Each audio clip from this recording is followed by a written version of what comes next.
Jadi upayanya apa untuk mengubah Nah, nasib kita itu? sedang menuju takdir lolosnya P3, bukan takdir tidak lolosnya P3. Menjemput Ya, takdir kita lolos. sedang mengupayakan takdir. Karena kan takdir itu bergantung ikhtiar, ya kan? Jadi sekarang kita melakukan gugatan ke Mahkamah Konstitusi dan gugatannya itu ada banyak, bukan hanya satu. Kita menggugat ada beberapa daerah pemilihan kita yang memang dipindahkan suaranya P3 ke partai lain. Kemudian yang kedua kita melakukan gugatan bahwa ada anomali di tingkat partisipasi pemilih Papua Pegunungan dan Papua. Coba bayangkan Sylvia, masa ada di Jawa saja tingkat partisipasi pemilih itu di bawah 80%. Masa di Papua Pegunungan itu 100,02%. Kemudian di Papua Tengah itu 100,4%. Ini yang bodoh matematikanya atau terlalu besarnya animo yang kemudian muncul orang-orang yang kemudian tidak masuk DPT untuk mencoblos begitu. Memang betul di sana adalah noken. Ya. Ya, artinya seorang kepala suku bisa mengklaim, oh 1.000 warga saya milihnya ini begitu. Tetapi mbok ya jangan 100,2% begitu loh. Dari mana itu Ya, komanya? itulah makanya. Kemudian kalau itu kita normalisasi saja, katakanlah tidaklah usah menjadi 80% seperti Jawa. Turun 10% saja misalnya Papua Pegunungan. Maka dengan DPT Papua Pegunungan dan Papua Tengah yang totalnya 2,4 juta, itu akan turun 240.000 suara. Tanpa nambah suara, P3 dengan 5.878.777, ya 777 nih angka bagus nih, itu kayaknya Pertanda. akan tetap lolos gitu, tanpa harus menambah suara. Jadi sekarang 3,87. Kurang 186.000 kalau 186.000. angka pemilih sahnya tetap. Oke, itu nyarinya 186.000 diantaranya dari Papua itu. Di antaranya dengan mengembalikan atau menormalisasi suara Papua Pegunungan dan Papua Tengah.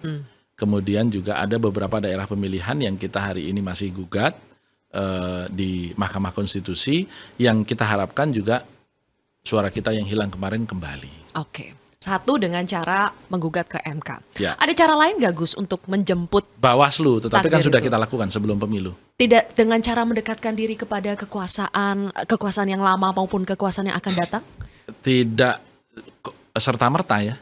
Karena begitu mendekat, itu yang mereka alami kan kalau misalnya kita sambat gitu ya. Kita ngomong gimana nih, tolong dong dibantu kita gitu. Coba dilihat dulu datanya. Akhirnya kembalinya ke data. Jadi sebenarnya mau koalisi atau oposisi hari ini bagi P3 tidak menjadi persoalan mutlak. Karena yang paling mutlak itu lolos dulu. Dan yang bisa meloloskan kita itu kita sendiri. Bukan orang lain. Karena Ini selamatin kalau diri masing-masing ya? sudah soal kursi, soal suara di pileg, itu sepengalaman kami nggak ada urusan itu koalisi atau oposisi. Karena kita juga ada dapil yang kemudian bersinggungan dengan PDI Perjuangan, ada juga dapil yang bersinggungan dengan Gerindra begitu, dan ada juga dapil yang bersinggungan dengan Demokrat gitu. Nah ini hal-hal yang saya kira alamiah saja, karena kan setiap partai politik ingin mendapatkan kursi sebanyak-banyaknya.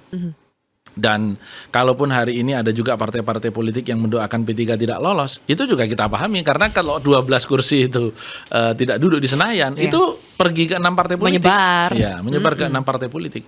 Hanya Gerindra dan PAN yang tidak mendapat tambahan kursi kalau P3 tidak lolos. Oke. Jadi ini kita cermati secara sama. Oke. Gus, ini aku juga baca nih. Dari Mas Hasto bilang lagi, PDIP harap Prabowo bantu selamatkan P3 lolos parlemen. Beneran itu juga menjadi keinginan P3 supaya dibantu oleh Prabowo? Kita ingin bantuan dari manapun ya, karena sekarang ini posisinya ibaratnya kita ini sudah hampir tenggelam kan. Jadi memang ya kita mohon bantuan, dukungan, doa, paling tidak ada gangguan lah terhadap ikhtiar P3 untuk mengambil kembali suara-suara kita itu, termasuk untuk menormalisasi. Masih bisa ya Bahkan kalau diganggu-ganggu, itu Gus? datang dari Pak Prabowo pun kita terima uluran tangan untuk bantuan itu. Kenapa? Karena memang seperti yang tadi saya sampaikan bahwa ketika kita bicara pileg, sudah tidak lagi koalisi, tidak ada lagi oposisi, karena kenyataannya yang bisa menolong diri kita ya kita sendiri. Tapi bantuannya itu gimana sih Gus? Kan kita taunya ini ya sudah di jalur MK. Contoh misalnya begini, kalau ada gugatan kita atas kursi yang di situ berebut antara P3 dengan Gerindra misalnya, kan salah satu wujud bantuannya ya Gerindra tidak mendaftarkan diri sebagai pihak terkait. Artinya dia tidak defend kan, dia tidak melawan begitu.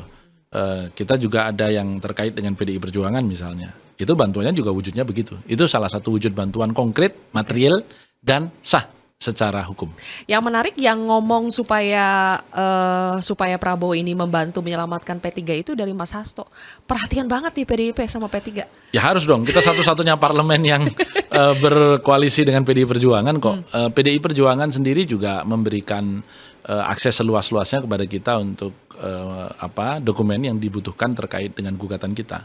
Atau ada rasa bersalah dari PDIP karena P3 tidak lolos setelah jadi satu kalau koalisi? itu ditanyakan ke PDI Perjuangan ya, tetapi yang jelas bahwa Mas Hasto kan mengakui memang partai-partai yang di 03 ini semuanya turun. Dan jangan sampai saya kira pesan yang nyata ditinggalkan oleh almarhum Mbah Maimun Zubair, Ketua Majelis Syariah kita di masa itu ketika saya menjadi Ketua Umum, kepada Ibu Mega sebelum wafat, bahwa jangan sampai P3 ini tidak ada lagi di parlemen. Dan pesan itu juga yang disampaikan oleh Mbah Mun almarhum kepada Pak Jokowi sesaat sebelum beliau kemudian berangkat ke Mekah dan wafat di sana. Saya kira dalam semangat itu, karena kan partai ini partai legend. Ya.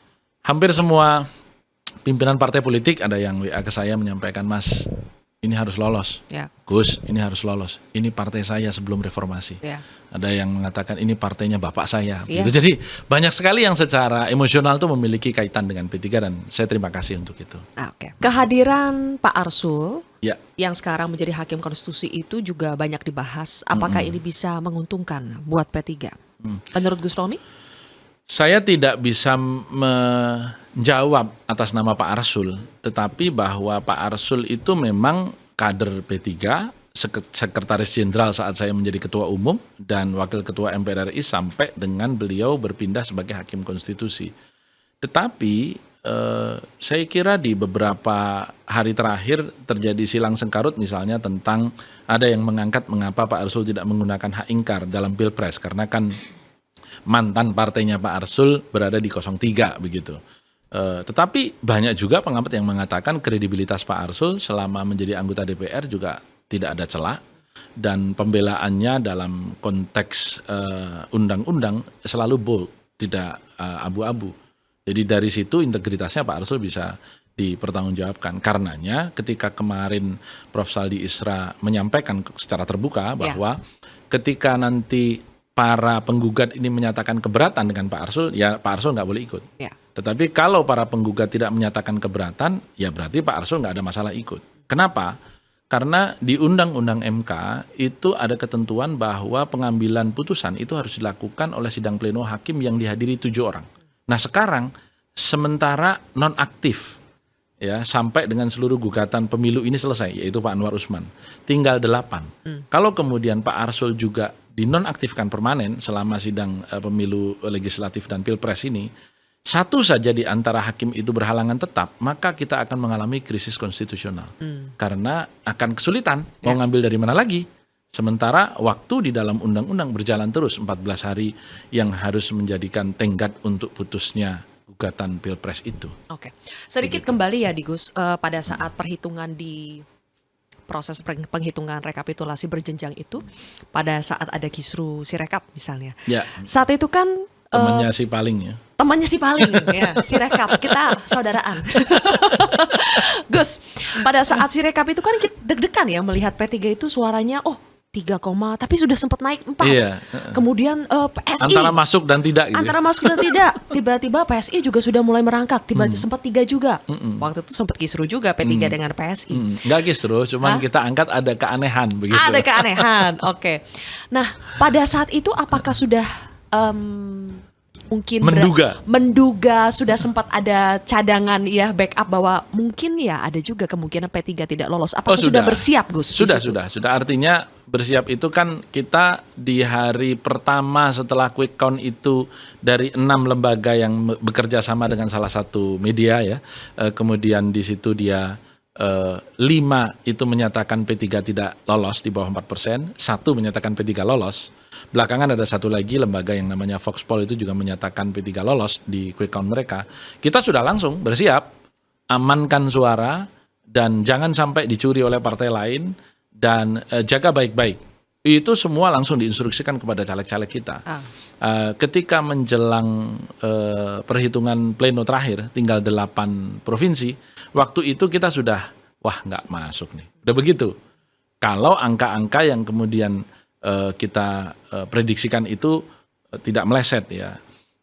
Tapi ada harapan masuk ketika, masa iya sih Papua Pegunungan sama Papua Tengah mau dipolin. Ternyata bukan dipolin. Di atas 100. Wah, itu kan Menembus ya, ambang menembus batas. ambang batas itu gitu. Karena daftar pemilih tambahan saja dicoblos semua. Ya, bukan hanya daftar pemilih tetap, tapi DPTB ya, daftar pemilih tambahannya itu juga dimasukkan, maka menjadi lebih dari 100%. Dan semua dapil di Papua yang bahkan tidak noken, itu partisipasi pemilihnya 87%, 86%. Sementara di Jawa, ibaratnya yang ke TPS tinggal melangkah, itu yang datang itu di bawah 80%. Jadi Sylvia, kalau kita berbicara tingkat partisipasi pemilih 99%, itu artinya 300 suara per TPS, yang nggak datang cuma 3.